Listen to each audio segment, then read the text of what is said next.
Star Wars fans, this is Darth Watson. In this video, we're going to be talking about the 1997 special editions of the original trilogy, and not only that, but why George Lucas kept making changes to the original Star Wars trilogy and kept adding stuff to the original Star Wars trilogy through like editing and everything. And the reason why for that is that George Lucas has revealed that only 30% of the theatrical release was only 30% of George Lucas's vision. And if George Lucas still held on to the company, he still would have made continuous changes to the originals and probably the prequels too. He already made a few changes, like the VHS had one added scene where Anakin Skywalker and Padme were on their way, and Qui-Gon Jinn was speaking with the Chancellor once they arrived on Coruscant.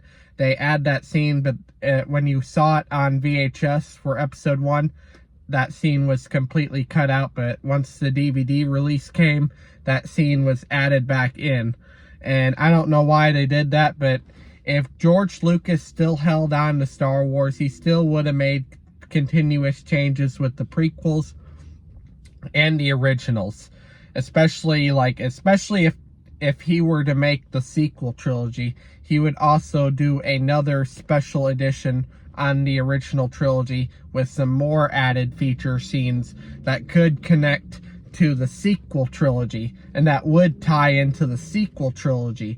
If George Lucas held on to Star Wars and decided to make 7, 8, and 9, he could have added some scenes in the original trilogy that would connect to the sequel trilogy later on. And George Lucas, I was amazed on how much changes. Like, the final changes was in 2011 when we got the complete saga on Blu-ray, and during the moment where Vader was electrocuting Luke Skywalker, Anakin Skywalker couldn't bear to see his own son suffer.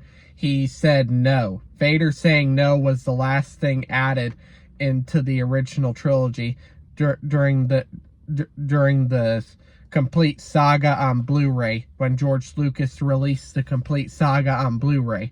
And that was the final changes that George Lucas made, and that's what he added a year before he handed Star Wars over to Disney in 2012. But anyways, that's all I have to say for this video. Do make sure to smash a like, subscribe, comment, and I will catch you all later in another video.